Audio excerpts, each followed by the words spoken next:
cette année, on a cherché à savoir s'il y a eu une amélioration pour ces deux dernières années, à les comparer avec d'autres années.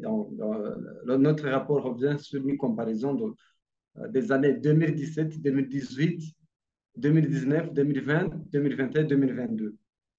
Ce qu'on a constaté, il n'y a pas eu une amélioration, sauf que ces deux dernières années, donc, il y a eu augmentation de certains crimes, criminalités, à savoir les personnes tuées, les personnes arrêtées. Il y a eu une diminution des personnes arrêtées. Et là, une autre chose, c'est que cette criminalité n'a pas épargné des catégories fragiles, des catégories à protéger, donc les mineurs et les femmes. Il y a donc, et dans notre rapport aussi, on a cherché à savoir quels sont les auteurs, quelles sont l'appartenance politique de ces victimes. Ce qui est le constat est que cette année, on voit que donc, beaucoup plus de membres du CNDD ont été victimes d'assassinats et même d'enlèvements et des arrestations aussi. Donc, et la RITEK, nous sommes conscients que notre rapport n'est pas exhaustif pour différents motifs liés aux ressources humaines disponibles, aux moyens financiers que nous disposons, qui ne nous permettent pas de couvrir tout le pays. Pour dire que les chiffres que nous avons, peut-être, peuvent représenter 20 à 30%, on ne sait pas.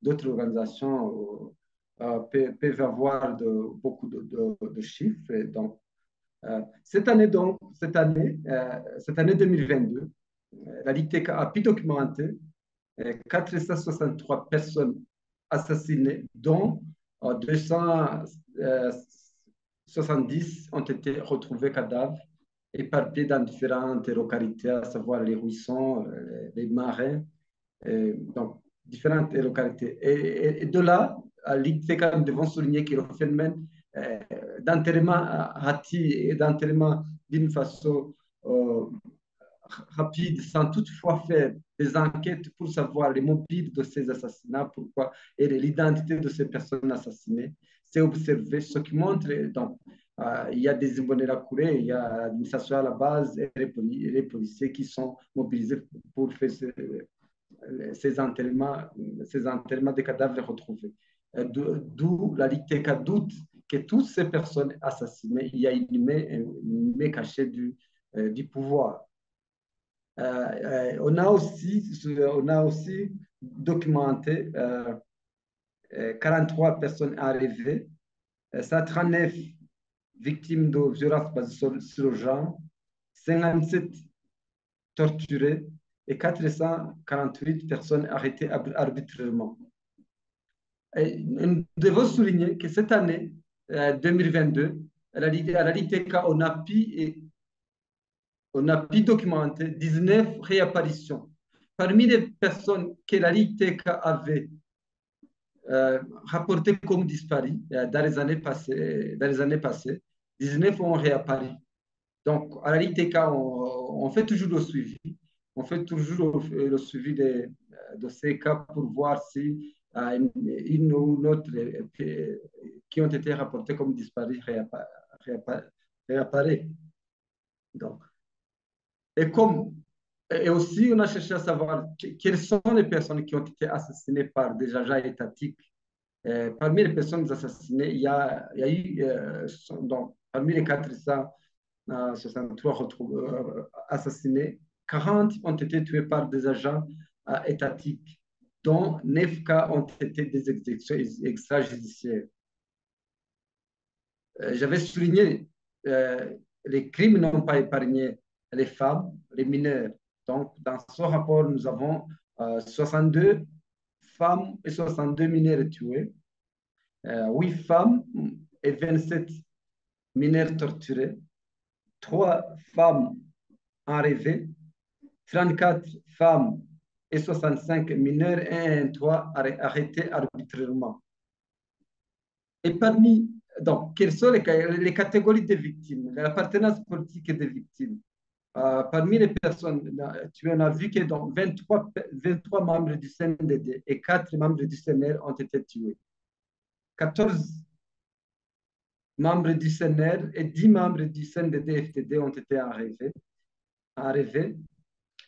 13 membres du CNR, 8 membres du parti CNDD, 13 membres du CNR, 8 membres du parti CNDD et 3 membres du parti PRONA torturés, 97 membres du CNDD et 84 membres du parti CNR, 4 membres de RIPRONA et un membre du MST et un ex-FAB arrêté arbitrairement.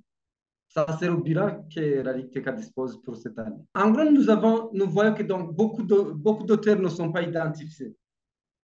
Et là beaucoup d'auteurs ne sont pas identifiés. Vous avez vu, donc, seulement 40 ont été tués par des agents étatiques. Mais en grand nombre, ce sont des personnes qui ont été tuées par des agents, des gens non identifiés. Mais c'est lié aussi à ce phénomène des cadavres, ce qui veut dire que donc, même s'ils ne sont pas identifiés, c'est au gouvernement, c'est aux institutions en place d'identifier, de faire, donc, d'identifier. Donc, l'État n'est pas épargné parce que les auteurs ne sont pas identifiés. Du moment que donc, on a des institutions, on a la police, on a l'armée, on a tout, on a la justice, c'est tout. Donc, on a des institutions qui peuvent faire des enquêtes pour connaître les vrais auteurs. Donc, pour dire que ça peut être, par la Ligue TK, on considère même que c'est une stratégie. C'est une stratégie pour que, donc, pour dire, ah, non, ils sont tués par des gens non identifiés, ce n'est pas au gouvernement qui endosse ça. Donc, mais pour nous, du moment qu'on voit que ce sont des phénomènes récurrents, donc on voit que c'est vraiment lié à la gouvernance. On continue à crier d'éradiquer